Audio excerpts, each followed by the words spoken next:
morning. Welcome to another episode of Coffee with Dave. I'm Dave. This is coffee. And that's really hot. Okay. So, what are we going to be talking about today? We're going to be talking about passing on what we've learned. Passing on our skill set, what we're good at, to people that may not be as good as us. People who don't have as strong a skill set as we have. And it's really selfish not to. It's actually a sign of weakness to hold all this knowledge into ourselves, to keep it for ourselves. It's selfish and it's weak. And selfishness usually comes from weakness, right? So, we're going to consult a couple of sources today. The first one is going to be Proverbs 27:17. As iron sharpens iron, so one person sharpens another.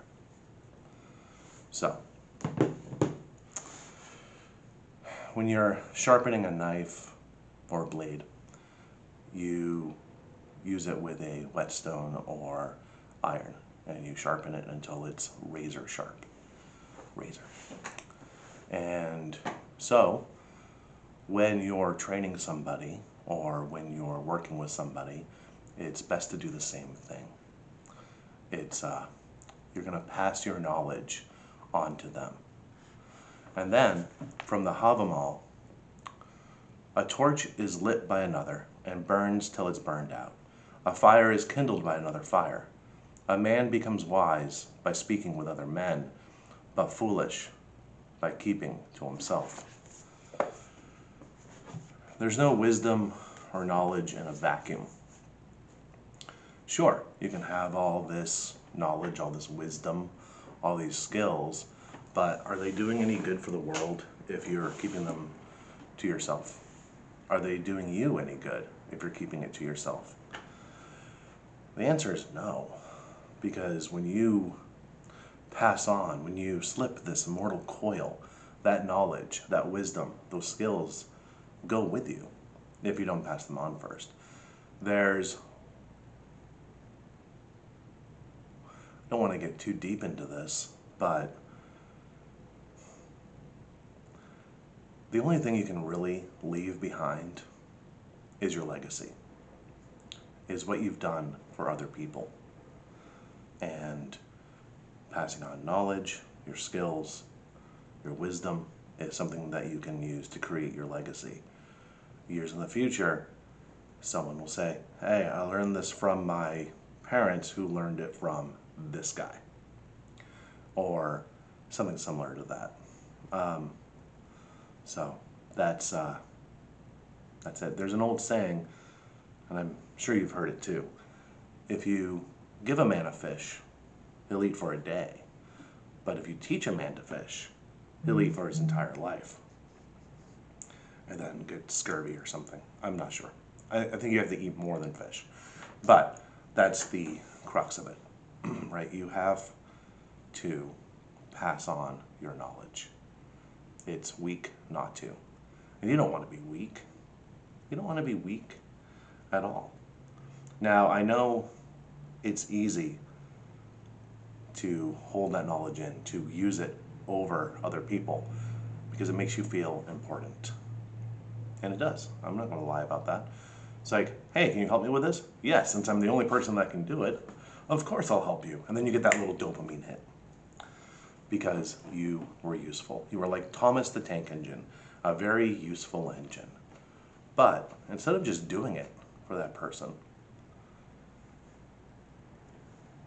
why not teach them? That's the best. Then, that way, you'll still get a dopamine hit, and that person can then pass that knowledge on to others, which is pretty cool. Pretty cool if I say so myself. All right, so, and since everybody has their own wisdom, their own knowledge, their own skills, keeping it to yourselves makes everyone an island. And especially in a company or a friend group or people that work together, islands don't work. Islands just don't work. We have to be one land mass, one herd, one tribe. And the tribe shares resources. And wisdom in this case is a resource. So, it doesn't matter what your position is either. Everyone has something they can learn from another person. Everyone. From the loftiest Wall Street CEO to the janitor mopping the floors to the guy out on the corner who is on the street. Everybody has something they can teach someone else, even if that is a lesson in what not to become. How'd you get to be this way? Well, this happened. Make sure you don't do that. Or, well, this is what I did. This is how I became successful, and you can too. So, if you're in a position where you feel that you're bottom of the ladder or less, and you have an idea, you have some knowledge that you can pass on to anyone, do it. If you're a CEO or above, or if you're, let's say, the vice president of something, or you run a group of, I don't know, axe throwing, teach people and be willing to learn. It's a two-way street. Transactional relationships are, well, crap, really. So, but no one's going to belittle you for sharing an idea or a suggestion. Hey, this is a way to improve the department. This is the way to improve my team. This is the way to improve my shop. This is the way to improve the company. The worst thing that someone can do with that is, all right, tell me why you think that. And then you can explore that together. But there's no reason to keep it to yourself, right? Most successful people, and I say this as a non-successful person in some ways, but very successful in others, share their knowledge. They love sharing it because, one, most successful people are not weak. They're strong mentally. They're strong emotionally. Some are strong physically, some are strong spiritually. But they all have strengths. Otherwise, they wouldn't be successful. Especially self-made individuals.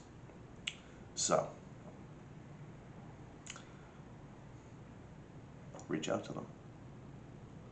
Let them know you need help. Let them know you have questions. If you don't know how to invest, ask someone who invests. If you don't know how to work out, ask someone who is physically fit, who does work out. Hey, what's your routine? Hey, what's your diet? Hey, what's the best thing to invest in right now? What did you invest in? How do I get a rental property? How do you write a book? How did you write this book? And see where that takes you. It's just a matter of swallowing your ego, swallowing your pride, because that's what it is if you don't ask for help, and asking the question. That's all it is. And there's nothing more beautiful or human than helping someone out. In all the great works of philosophy, of religion, it talks about how people can lift each other up. In the Bible, the Havamal, as iron sharpens iron, so one man sharpens another. Or comparing humans to torches being lit. A torch is used to light a torch, and then that torch is used to light another torch, and so on and so forth, until the entire room, the entire building, the entire world is lit up. And that's a beautiful thing. So, let go of your ego, let go of your pride, teach, but also learn. That's all for this week. Just remember, don't be selfish, don't be weak, learn and teach. All right, guys. Finish your coffee, and I'll see you guys next time. Bye.